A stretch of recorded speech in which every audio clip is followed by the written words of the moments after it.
is good, ladies and gentlemen, and welcome to another edition of the Fundamism Podcast. I'm your host and master of shenanigans, Paul Long, and I'm as excited as ever to be here with you today.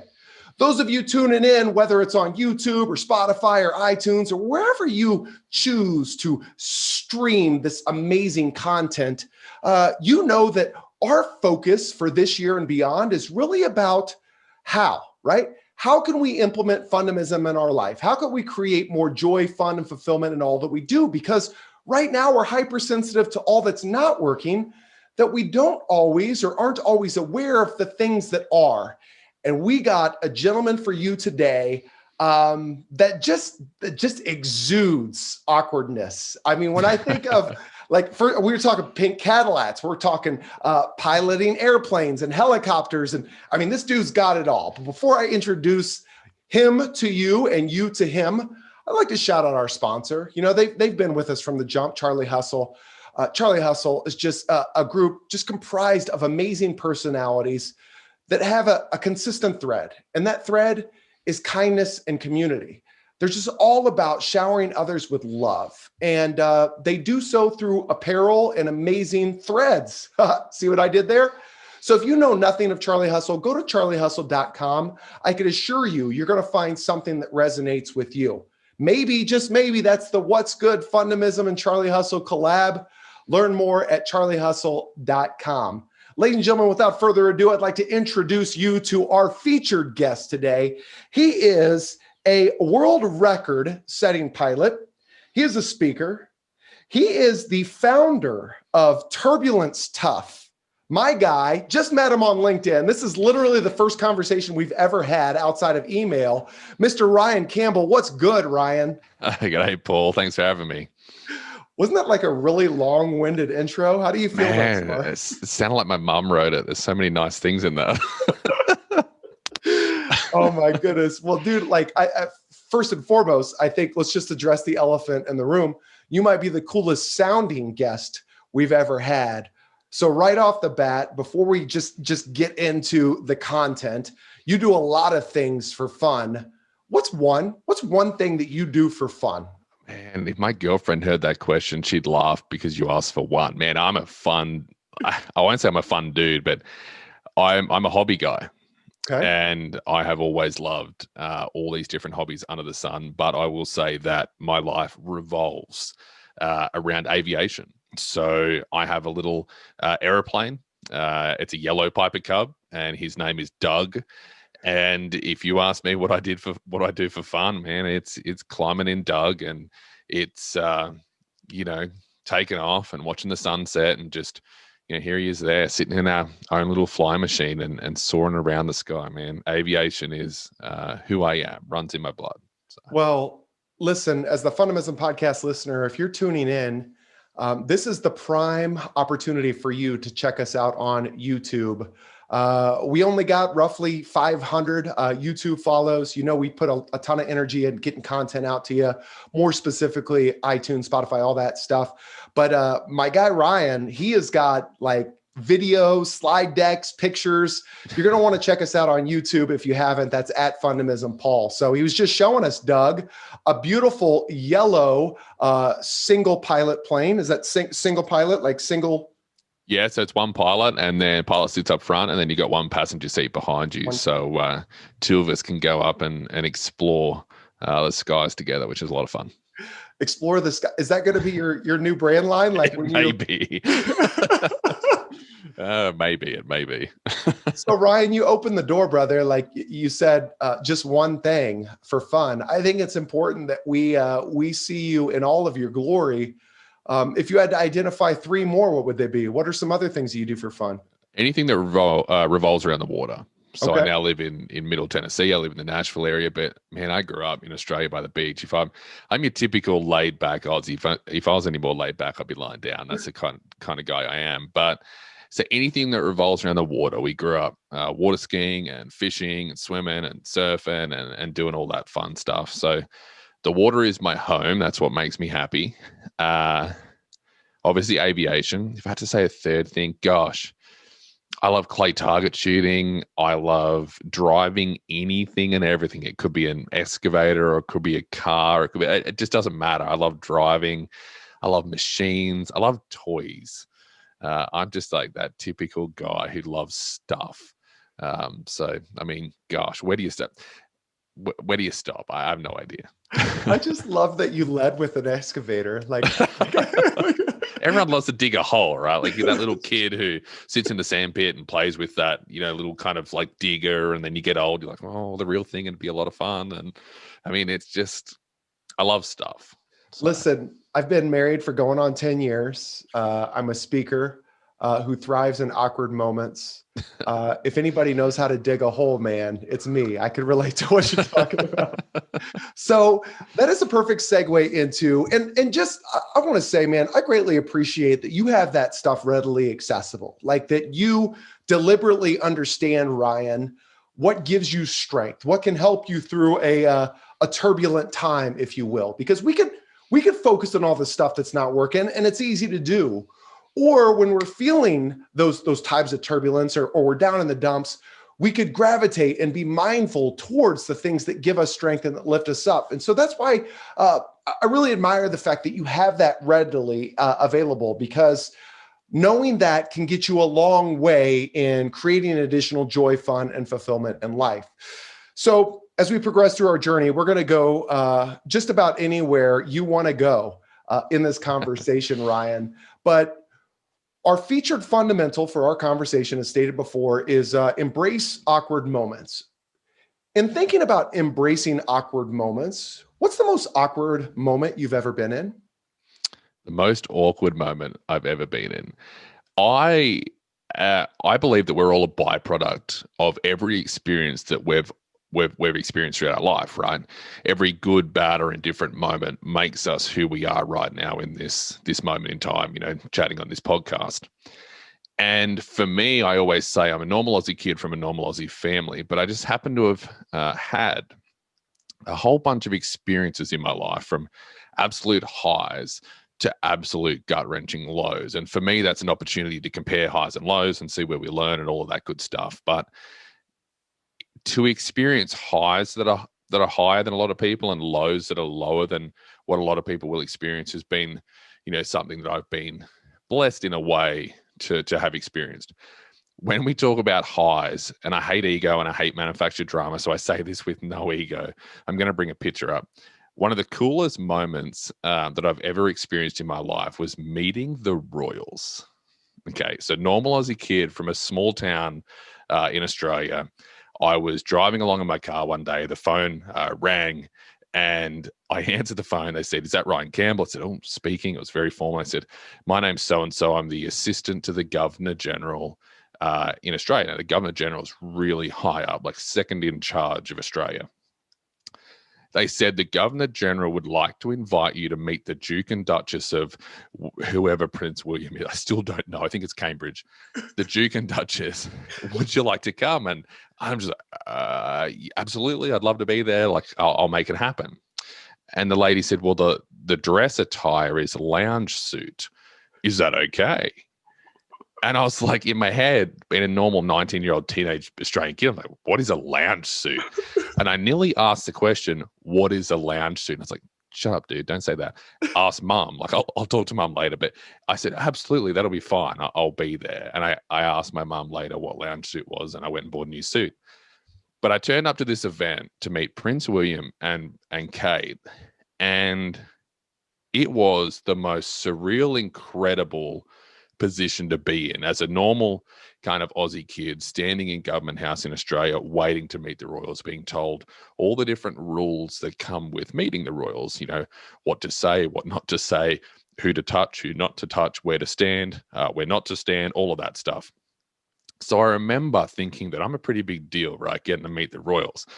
And I stood there and waited for them to work their way through the crowd. And there wasn't very many of us invited.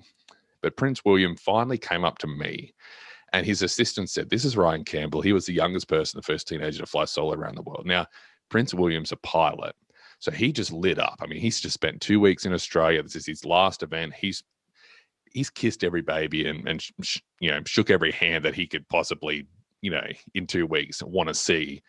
He finally got to talk to someone about something that he loves, one of his hobbies, something that he does for fun, and that was aviation. So we talked for 5 minutes about aviation, adventure, and all this good stuff, and it was incredible, right? It was just a moment in life that was so unbelievably surreal. But here's the real story behind that.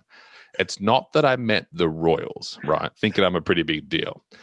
What had showed me that evening that I was still a normal Aussie kid was that I didn't want to eat any of the funky food that they were carrying around at this event, right? I'm like literally caviar, or it's green.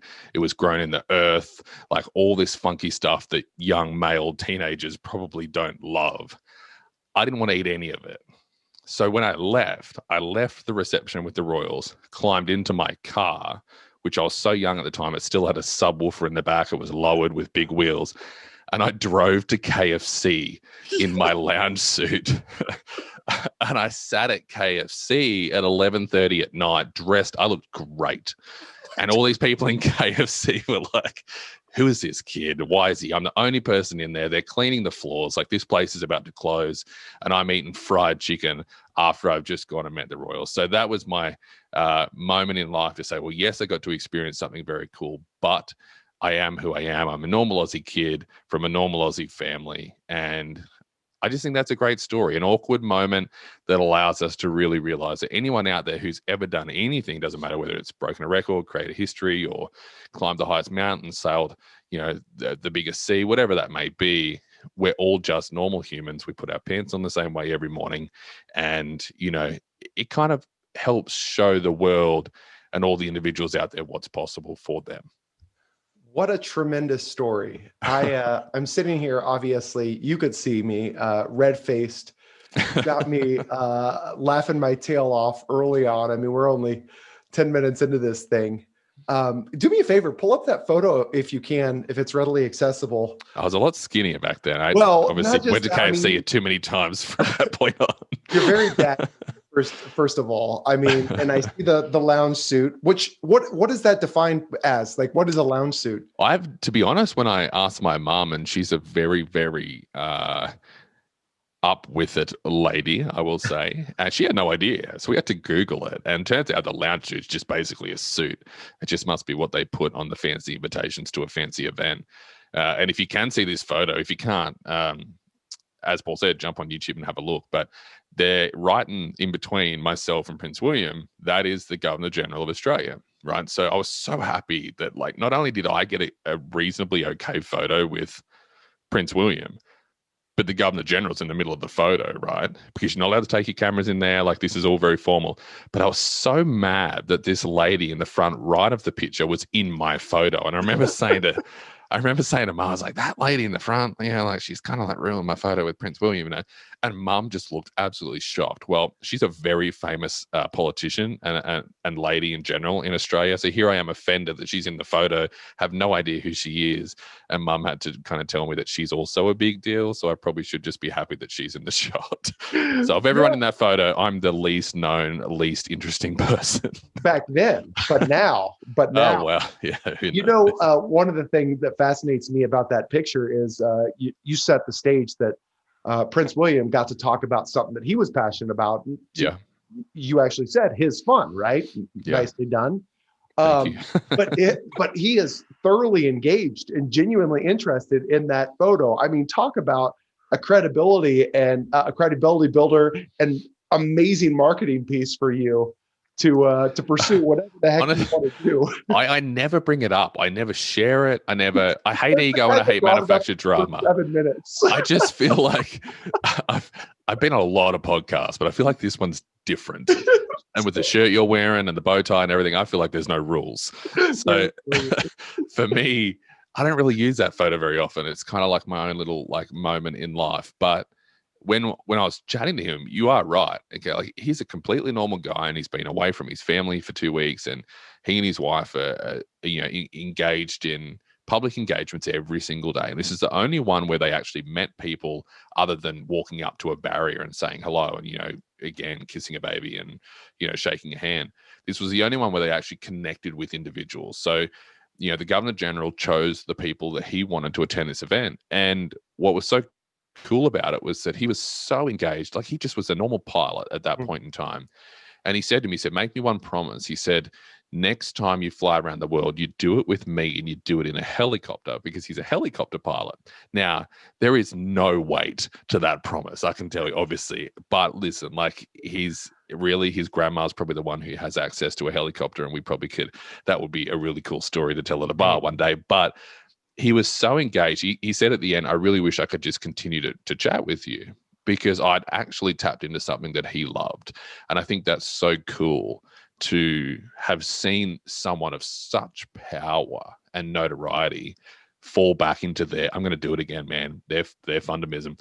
It's like, that's what they've gone back into, what makes them so unbelievably happy. And that was a cool moment for me. So. As is this moment for me, my friend. You started, seriously, I don't say that in jest. You started before we hit record and you stated that you're a big brand guy, right? Yeah. And this is the first real conversation that we've had, and you clearly have done a little bit of research, if not, but by only seeing a few LinkedIn posts, I don't know, but you get it, right? Yeah. And you're tying in the concept so well, and you live it. And that's one of the reasons why there are no rules in this conversation, because you are a fun guy who understands that the more we live in our true authentic form, and the more that we showcase a genuine interest in others, then the more impactful life's experience can be. And you're an individual that has had a ton of life experience. So as we kind of start to go down that path, just to reiterate, this concept of fun. And so the fundamentals of a fun and optimistic lifestyle. Fun can be a word, but it's also an acronym. And the F is your foundation, like everything that makes you, right? And you're an individual that kind of just exudes, I wouldn't say confidence, but you have an aura about you, like a presence about you. You speak from a place of intelligence. You do your research. You're deliberate about the words that you choose. I could tell that you not just value individuals, but you value your time with them and showcasing a genuine interest. So that's all the F, right? That's foundation. Yeah. The U is understanding perspective and others' perspectives specifically. And the reason why I want to call this out, Ryan, is because you touched on a subject that I would say, in my experience, a majority of society does not comprehend. Specifically, we have the opportunity to meet some amazing individuals in life. Like, whether you're aware or you're unaware, amazing individuals are all around you. And unfortunately, there's times where we in society, and we're all guilty of it, just whoever resonated with you as a child, whatever, a childhood hero, you see that individual out and about and you're like, oh my gosh, they're bigger than life. That's Bruce Willis, or that's Prince William, or that's Travis Kelce, or whoever it may be, right? And the thing that hit me like a ton of bricks that you just said is, when I got to just experience him as an individual, like he has things all day long. And I finally got the opportunity to talk to him about something that he enjoys. I wasn't like talking to him as Prince William. I was talking to him as he was me, or a friend, or somebody that just has pilot to pilot. Yeah, really, honestly. Pilot to pilot, right? And so oftentimes I just want to close this topic by saying, people often ask me, like, how do you get to meet these individuals? Or we talked about, like, how do you know Sean Hanks, right? When you stop, in my experience, when you stop treating people like a celebrity, or like something that has accomplished something magnificent, and you just show a genuine interest in them and allow them to understand that you care and find what their fun or fundamentals or fun looks like, then ultimately your conversation is going to go a lot easier, and you're going to create some real meaningful interactions as a result. So I just add to that real quick. I mean, I'm the perfect example of a normal Aussie kid. My dad was a milkman. My mum was a stay-at-home mum. I have two older brothers, so I was naturally born competitive, right? I have wanted all my life to do stuff, to do more, I just always kind of was just absolutely blown away by the pioneering aviators of yesteryear, you know, who pushed the limits and paved new pathways and did all that cool stuff. And honestly, whilst they did it, they looked like they had a whole lot of fun. You know, it was all kind of cool, adventurous kind of spirit, kind of oozing from these amazing humans that I looked up to. So when, as a young guy, 22 years old, I was lying in a bed in a spinal cord rehabilitation facility as a complete paraplegic with no movement or feeling from my waist down, having 2 years prior landed in an aeroplane, having flown 24,000 miles solo around the world. Normal Aussie kid, you know, been to the highest of the highs, broke a world record, created history, but then 2 years later had it all taken away, right? And the very thing that gave me my identity, which was aviation, was the very thing that took it away. And I went to the kind of the top and the bottom of that, and then ended up in this position where, you know, it was tough. And who I was at my core was what got me through, not the face that I put on, the facade that I thought that I had to show off.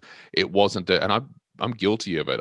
I've been to meetings and I've been introduced to people and I've started relationships in the wrong way. What I've realized over time through the highs and through the lows is you got to be you.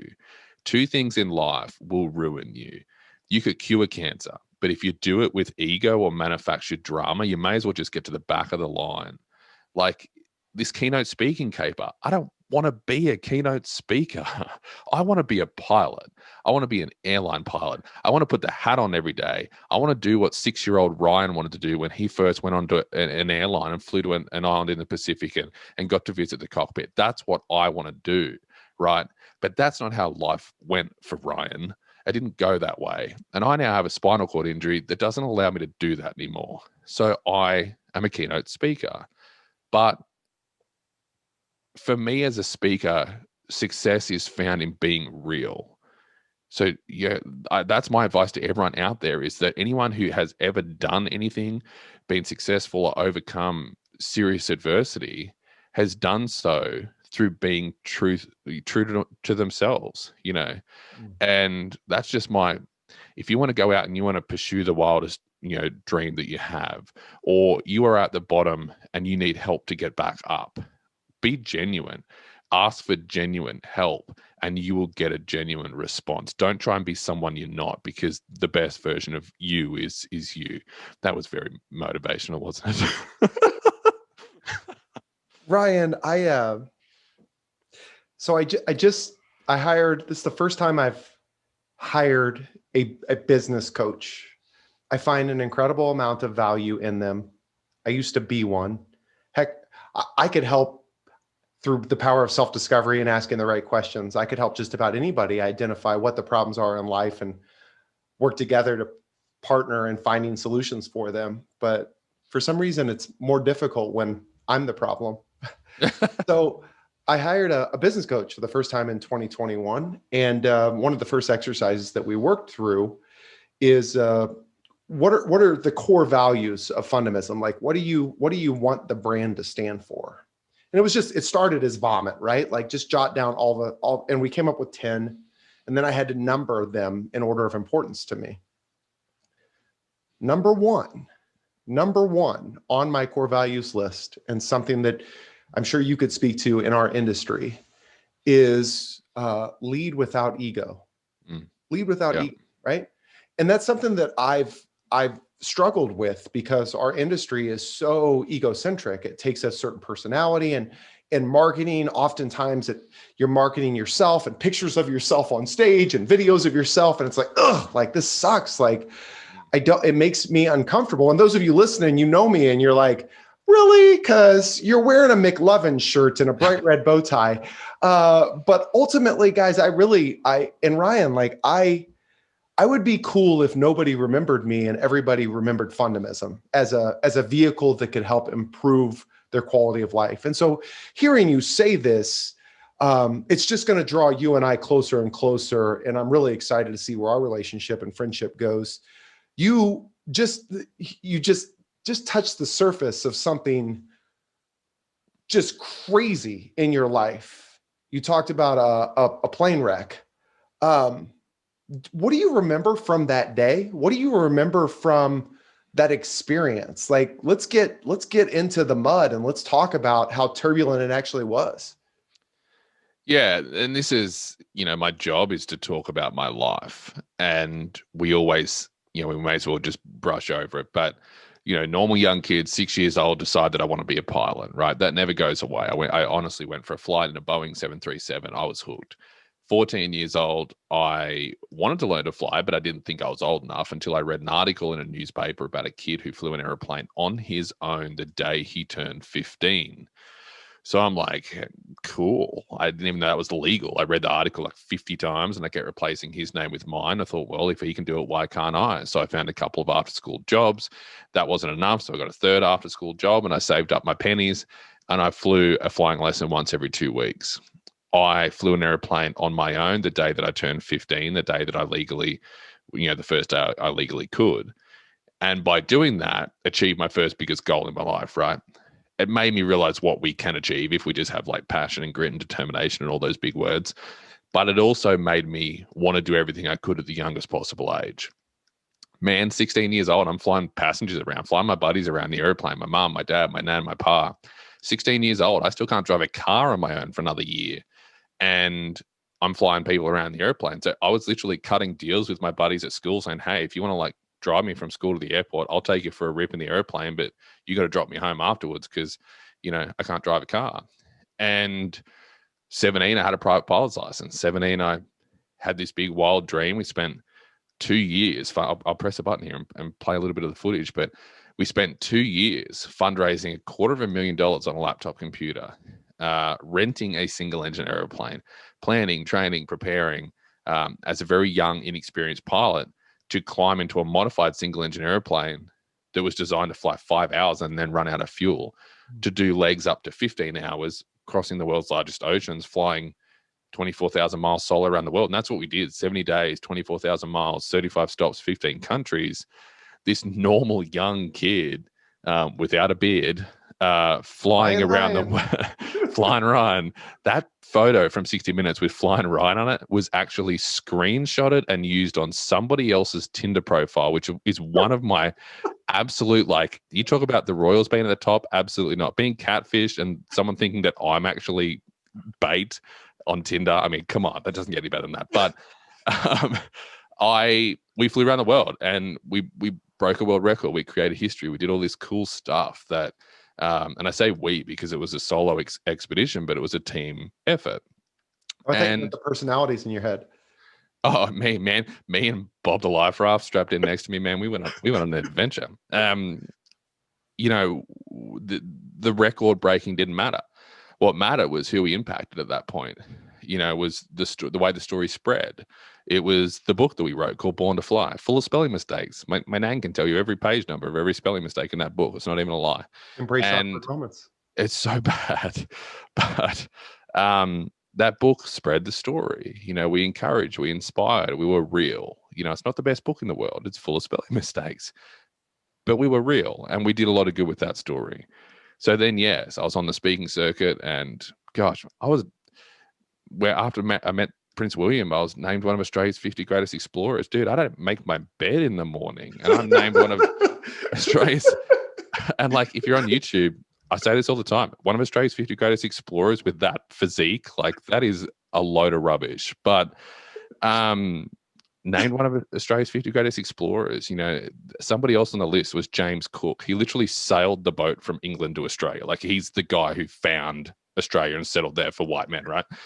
And I'm on that list. So life was incredible. On the speaking circuit, flying airplanes. On the 28th of December 2015, I went to work. And my job was to fly a 1930s vintage biplane, which you can see here. And my job was to fly one person up and down the beach of Australia to do some aerobatics, just to have a good time. Fantastic job. I took off in that airplane, and as soon as the runway disappeared beneath the nose, we had an engine failure. And we were at a really low level, and we're in a really old airplane. And I did everything I could possibly do within my ability and my training. And I still look back now and I can't tell you what else I could have done any differently. But what happened and what resulted was a horrific plane crash. And I mean horrific. And to the point where I was cut out of that airplane and airlifted to hospital as the only survivor. So when you can be all upbeat and happy and whatever, my job's to talk about it, but I still don't know how to talk about that day. I don't. And they took me to hospital and I had 5 breaks in my back. I had a shattered face. I had a removed right ankle. Everything was just a mess. And they bolted me back together the best they could with titanium, and they put me in a recovery ward. And I woke up some unknown amount of time later, and my family at the foot of my bed with no movement or feeling from my waist down, complete paraplegic. So in a split-second moment, my whole existence had changed, and it had gone from one that was actually pretty bloody incredible to one that was your worst nightmare. And what started from that point on was almost 6 months in hospital, 1.5 years in rehabilitation, a really, really long journey. And yes, it was a physical journey, but I'm going to tell you that learning to walk was actually a mental journey. And, that's where we start to dive into things, life being won, lost above the shoulders. And that's where we dive into my content of, the mindset toolbox, the 3-step checklist, navigating change, this whole idea of, man, we're all here to have fun, right? That's why I love your brand. I just love it. We're all here to have fun. We're all here to live and laugh and love. We're here to give and receive, and we're here to make a difference. We're here, honestly, just to have a good time. And the whole concept of life, like, let's not overcomplicate this and become too motivational, because as I said, I'm not a motivational speaker. I'm a pilot who just can't get to work. We're here to have the number of good days outweigh the number of bad days, right? That's the whole idea. So what do we have to do? What tools do we have to have in place? What mindset do we have to have above the shoulders that allows us to do that, both at home and at work? That's what I talk about. Well, we have to be resilient, but everyone remembers that word, as something that, they learn or something that they know they have to have within them, but they don't truly connect with it. For me, resilience is being turbulence tough. It's having the mindset required to ride out life's roughest bumps. It's all based on this idea that what if I told you that resilience is found not in the tools we acquire, but the place that we store them? And I say that because your iPhone is the secret to the world's tools, right? All the tools, more tools than you know what to do with. So if the solution just came down to accessing tools, then we'd all be the most resilient, successful humans in the world, but we're not. Right? Because we don't have a place to store those tools. The garage is a mess. Mum tells you to go in there and get a screwdriver out. You walk in there and you come out with a hammer, right? It doesn't work. We have to have this mindset toolbox. We have to have a place in our lives to take, the confusion and turn it to clarity, to take the moments that we all experience, convert them to tools and place them into that toolbox. Take easily forgettable moments and place them in an unforgettable drawer. And then when we have a bad day, dude, you know what we have? We have a mindset toolbox full of tools. It helps us as individuals, helps us as organizations. So that day for me, let me tell you, man, like, for a long time, it wasn't an opportunity. It was hell. Yes. And I did get back to walking. I look like I had too many Tennessee whiskeys, but I have a lot of things wrong with me internally and externally. But I fought my way back to walking and to flying. I fly modified airplanes. Doug is a modified airplane. I somehow managed with my damaged legs, feet, and everything else to fly helicopters. I have a commercial helicopter license as an incomplete paraplegic, but all of that stuff means nothing to Bob at home or Jeanette, who had a bad day today at work because it's Monday. But what matters to them is that they need to also be turbulence tough. They need to have their own mindset toolbox, their own 3-step checklist of navigating change, whatever their 3 top tools may be. They have to have that. My story provides credibility to show that it worked, but you can then forget me. Once you know and you accept the way in which I got through what I did, forget me. I don't care. Like as you say, I'm not here to be remembered. I'm here to help you have more days that are positive. Make sure those good days outweigh the bad days. Man, you're the best out of work pilot I know. One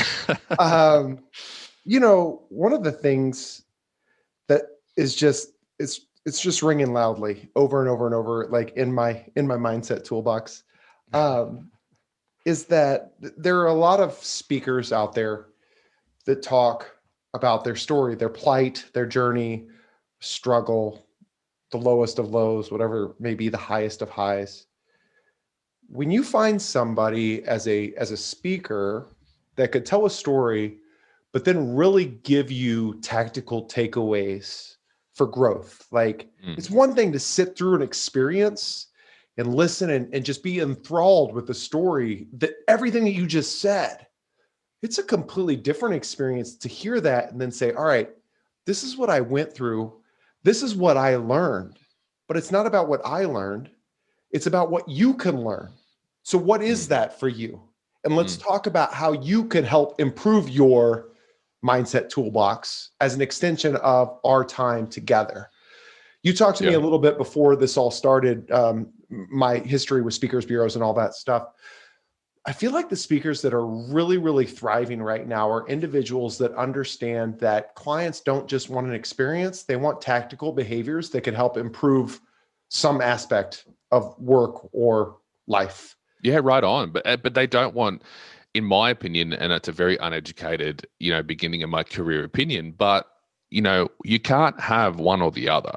Just a great storyteller as a speaker is no different than going to a Broadway show. Right. But just someone who spits tools, let's use that word again, at you, is a good reason to have a nap for an hour. Yes. I could get in trouble for saying that. But to me, the story and the real you is what makes them believe the tools that you provide them.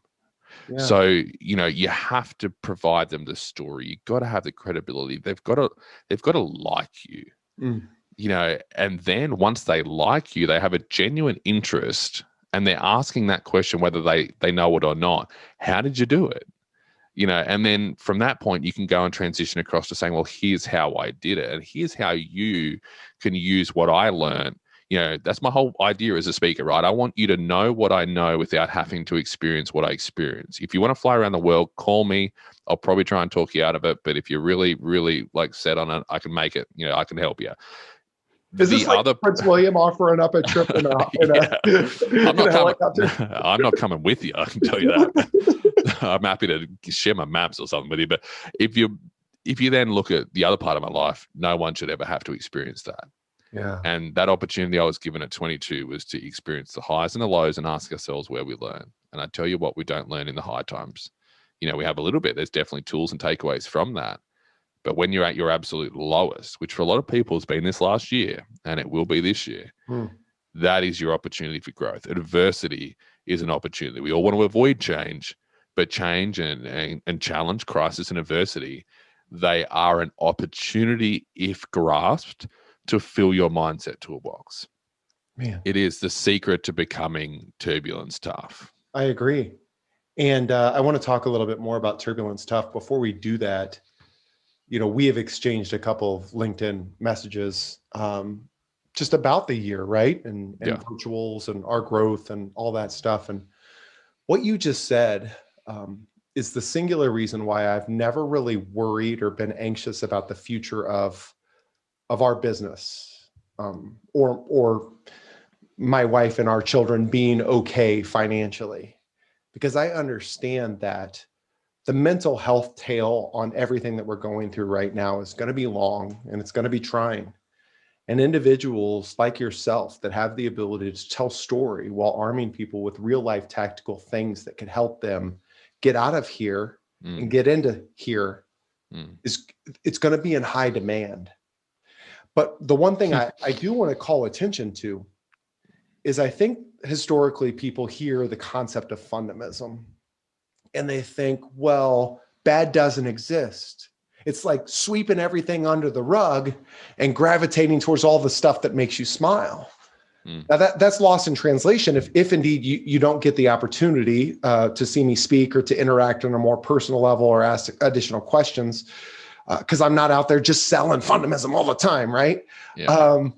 I'm genuinely more interested in learning more about other people than I am selling a concept.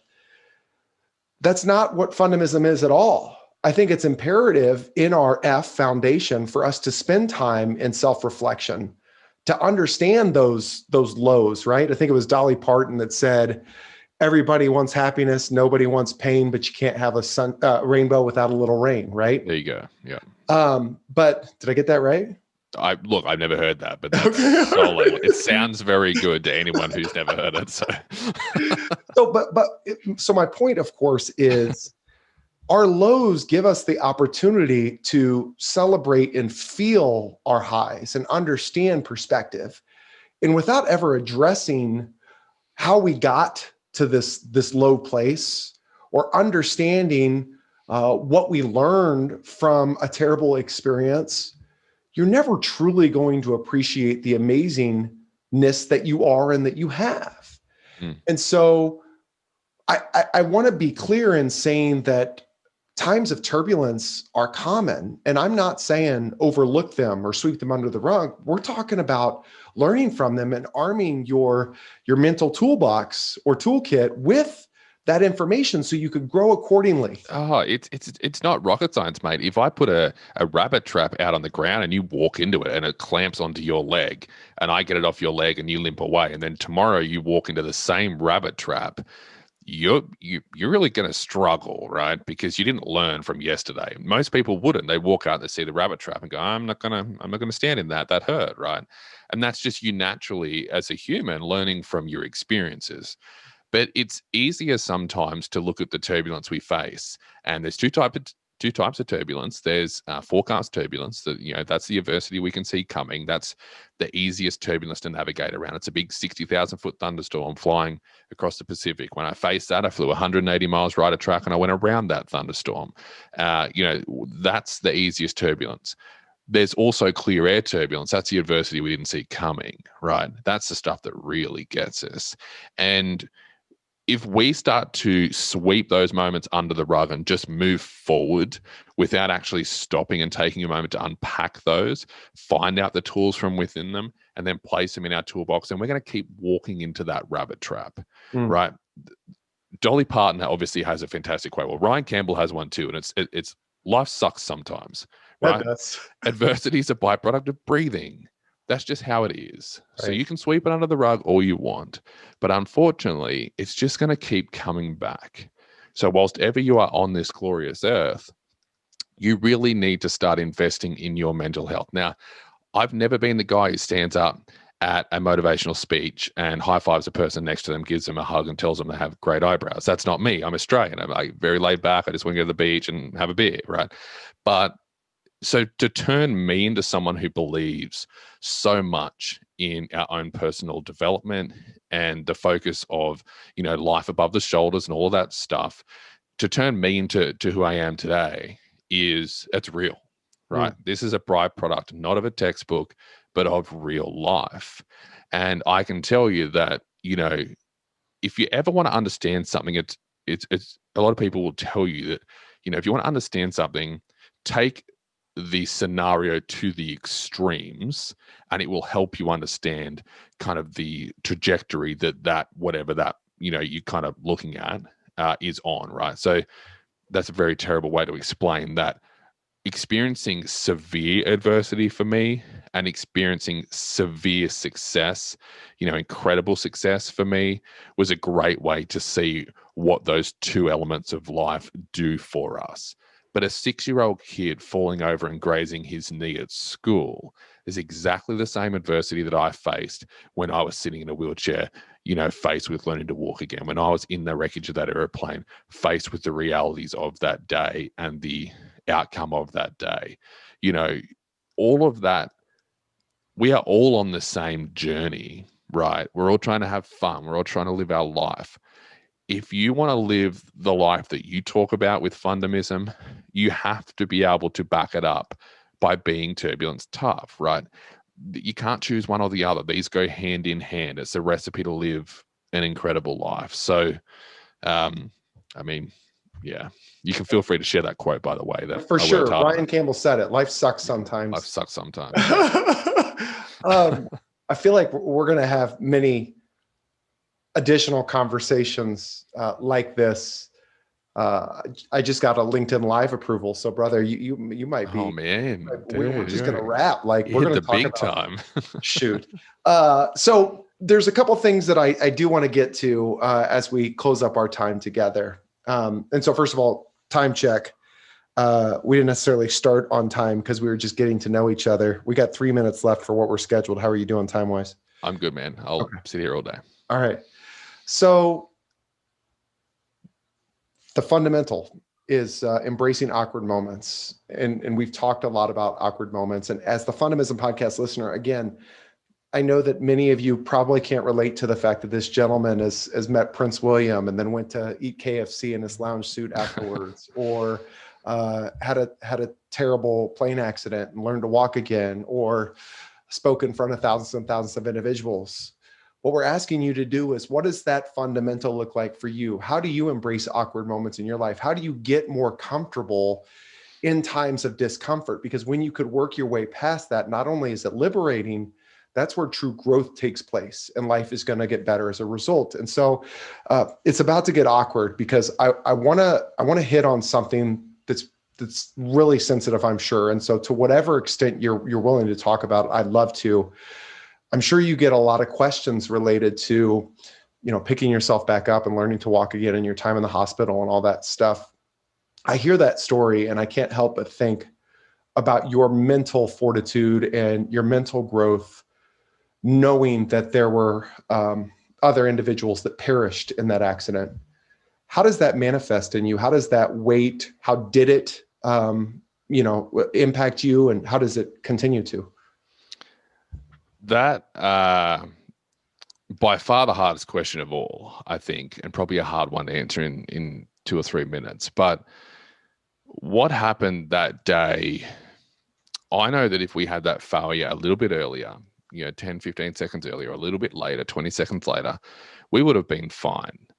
My life was aviation. My training and my experience was fairly extensive for a person of that age. And, I was in the perfect position to be there on the day flying that airplane. And we were doing something that is somewhat dangerous, like anything, jumping in an Uber late at night, or going on a joy flight, or going on a roller coaster. We were living. That was an experience purely fueled by fun and the want to go and, experience something unique. And what happened that day was for me, it all came down to, did I do what I could do? Did I do everything that I could do? Did I do the right thing?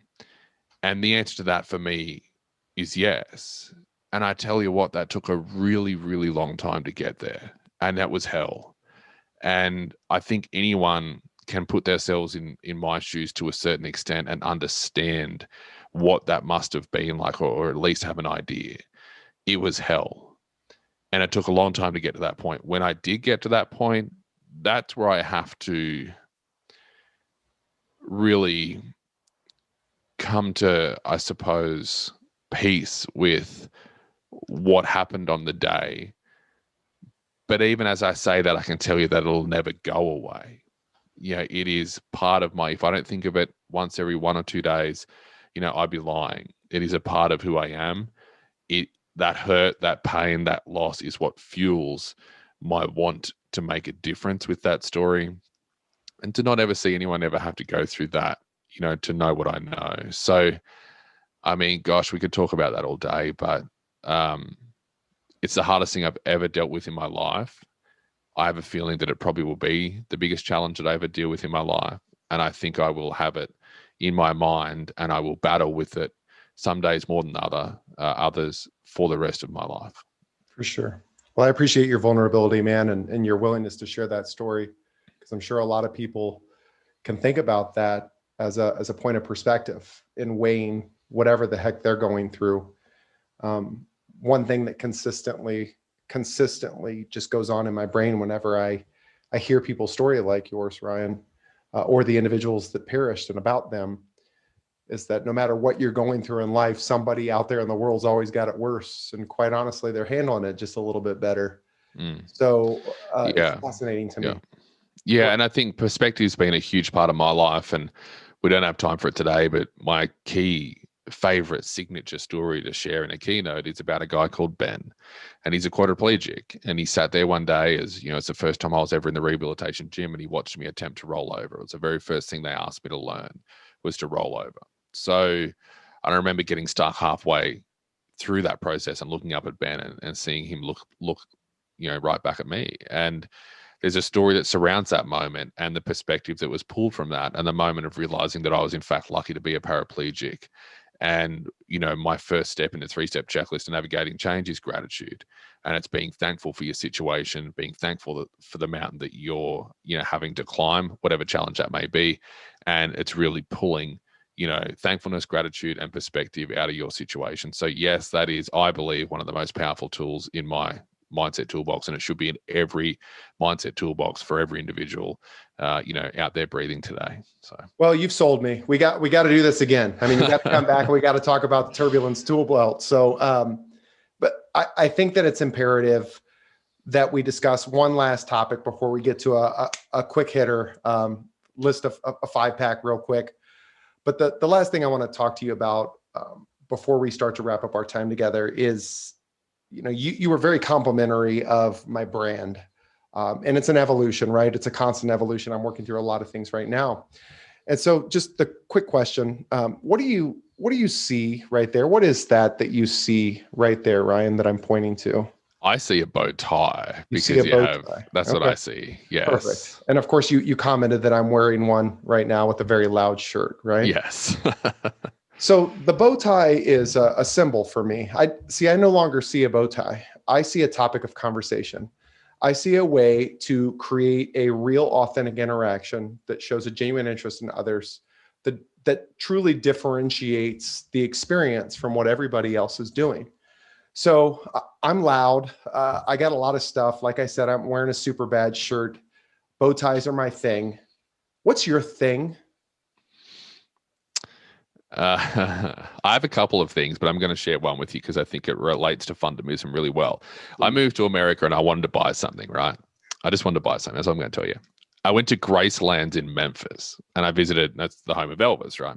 And I went into the gift shop and I found the very thing that I'd always wanted to buy. And that was a model pink Cadillac, right? And this, it's a toy car, $20. I bought this thing and I took it home to my share house at the time here in the Nashville area. And I remember sitting it down next to the television, this pink model car, a toy car, and my housemate said, "What is that?"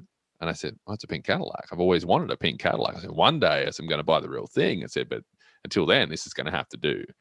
And sure enough, it happened way sooner than I thought. I was on Facebook one day and somehow this popped up and I ended up buying it. But I bought a real 1960 pink Cadillac, right? 2.5 tons of American steel.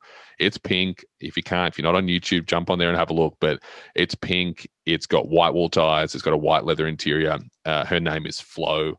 And it really wasn't that expensive in the scheme of things. I bought this thing and I started to drive it everywhere. Now I drive it to Kroger.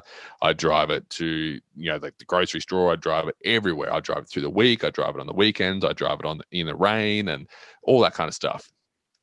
I have never in my life seen a machine, not an airplane, not a boat, not anything, attract the amount of attention that thing attracts. And you have to be in the right mood to be inside of that car driving down the road because horns are honking, people are waving. You go to the gas station, people want to talk to you. I literally come out of Kroger one day with my groceries, forgetting that I was actually driving a pink Cadillac, and a little old lady was standing at the back of this car waiting for me to come out. And I come out and said, hello. Yeah, so I'm a white Australian guy with an accent driving a pink car in the south of America, right? Like it's a very confusing little package. And this lady said to me, "Do you own this beautiful car?" I said, "Yes, I do." And she said, "Honey," she said, "I just want to tell you that you made my day." And off she went. And we've had there's so many stories that surround that car. Well, we pulled a lesson from that we now share in the keynotes. And it's a question that you can ask yourself, and I'm going to ask it to you right now, is what's your pink Cadillac? What's the one thing you do that makes you feel like a child? It's illogical. It doesn't make sense, right? Your accountant probably hates it, but it makes you smile like a small child. What's that one thing you do? Now, before you say to me, "Ryan, I can't afford a pink Cadillac," I'm going to tell you that it doesn't actually have to be a physical thing. It could be a walk on the beach. every morning with a coffee. It could be a Friday evening picnic. It could be learning to play guitar or taking singing lessons. What's the one thing you do for you that makes you smile? What's your pink Cadillac? I love it, man. Man, for me, you talked about what life means to you and smiling and embracing every moment and, living it up, paraphrasing. And when I look at that bow tie, your pink Cadillac, I think about life should be memorable. It should be memorable based around meaningful interactions and experiences that were created. And so for me, the bow tie is symbolic of that and living life that way, creating memorable experiences through meaningful interactions. And I love the fact that you have something so specific, and love the fact that the question could then be reverted back to our Fundamism podcast listener. So if you're listening, you're tuning in on whatever streaming platform, we want to hear from you. Hit us up on Instagram at Fundamism Paul. You could obviously find us on Facebook. We're LinkedIn at Fundamism Paul as well. Ryan, if people want to get a hold of you, where do we go? Where do we find you, brother? Jump on LinkedIn for the most content, or Instagram. It's all at Ryan Campbell Speaking. So plenty of pictures of Flo and Doug the airplane on Instagram, and plenty of cool stuff on LinkedIn. Plus, jump on ryancampbell.co. It's not .com. I can't afford the M yet. So it's ryancampbell.co. Jump on the website and honestly, send us a message. If we can help, we'd love to in any way, shape, or form. For sure. So again, to reiterate, comment wherever you're downloading or indulging in this content. Let us know, what's your pink Cadillac? What's your bow tie? What is the thing that makes you smile? What's the thing that creates interaction? What's the thing that takes you away and just gets you to the place where you feel good? Hey, Ryan, we're going to close out with a quick 5-pack, just real meaningful questions, not about work, weather, or family, but generating an authentic energy about us and our final time together in this hour. So you mentioned before we started that you moved to Tennessee. You met a girl there in Tennessee. What's her name, and what was your first date like? Her name is Rachel, and she's absolutely incredible. That's all the brownie points I'll need. She's absolutely incredible. Our first date, we met through a friends group. I actually stopped here on the round the world flight and spent a week getting the major maintenance done on the aircraft, and I was introduced into a friend group of which Rachel was a part of. So I got to meet her. She really didn't like me in the beginning. So one of the first dates, it was hard work. I was knocking down some walls, but we jumped in the truck and we went for a drive out through the Tennessee hills, and we spent probably 2.5 hours, driving around, and we didn't stop talking the whole time. And it was just so cool to connect with someone on that level. So that was our first date, was looking at pretty white houses and red barns and talking about life. So if you two have a night, you and Rachel have a night where it's just you two, and she wants to do all the stuff that makes her smile, and she walks away from an experience with you thinking, oh my gosh, that was just perfect. What is that for her? We have a date night once a month. Okay. And we have to go to a new restaurant that neither of us have ever been to, right? It doesn't have to be expensive. It is, then it's my shout, obviously.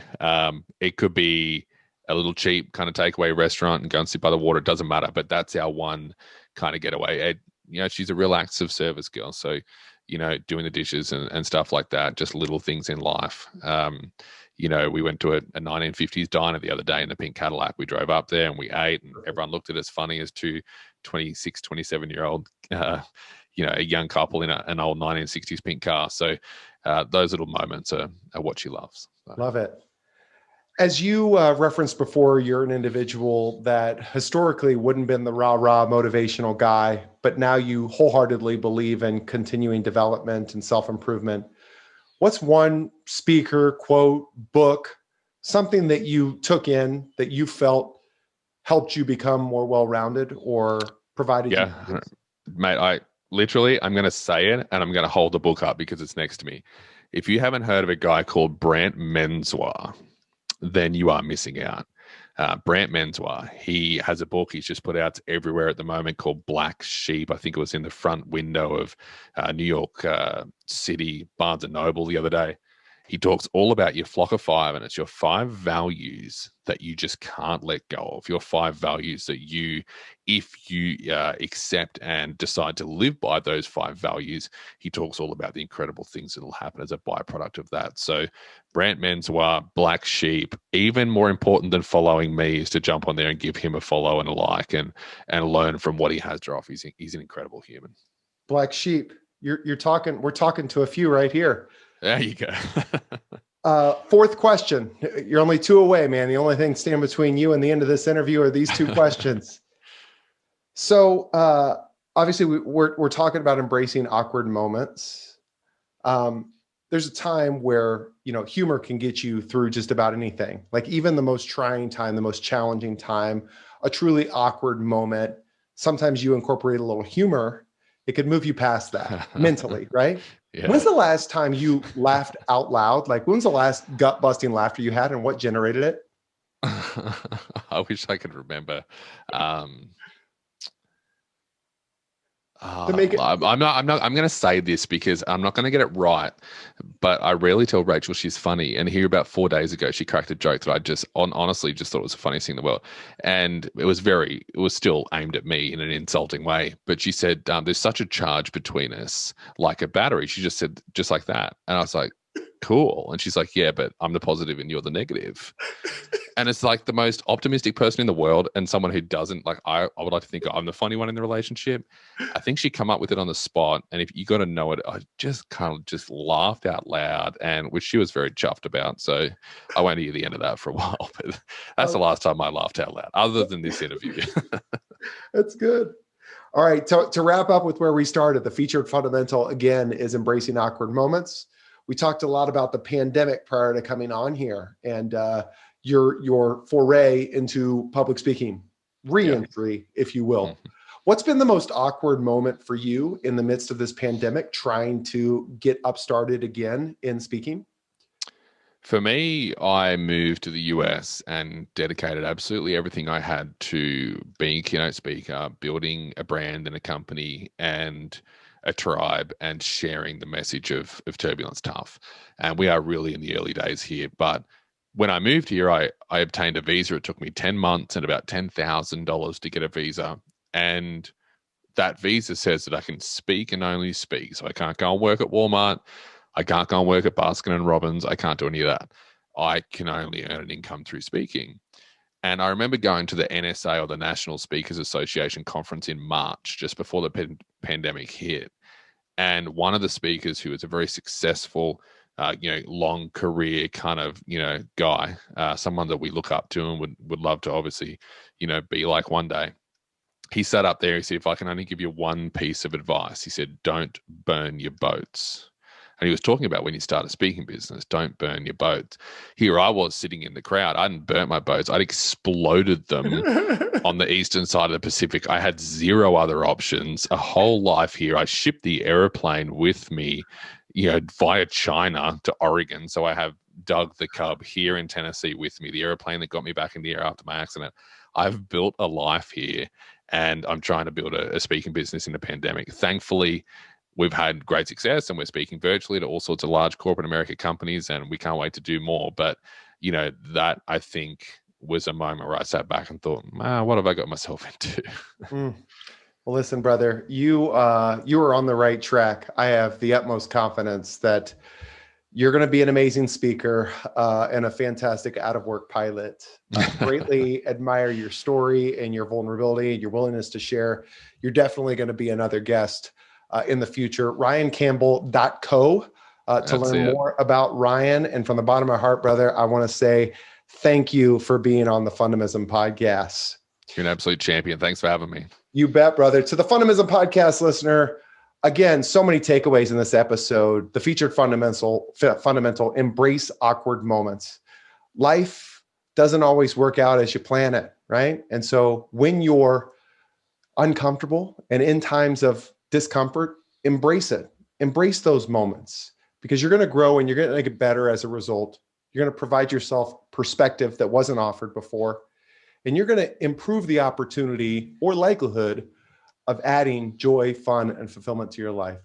We encourage you to go out and have fun today and create a little fun in the lives of others. Until we see you on the flip side, be safe, smile often, have fun, and deuces.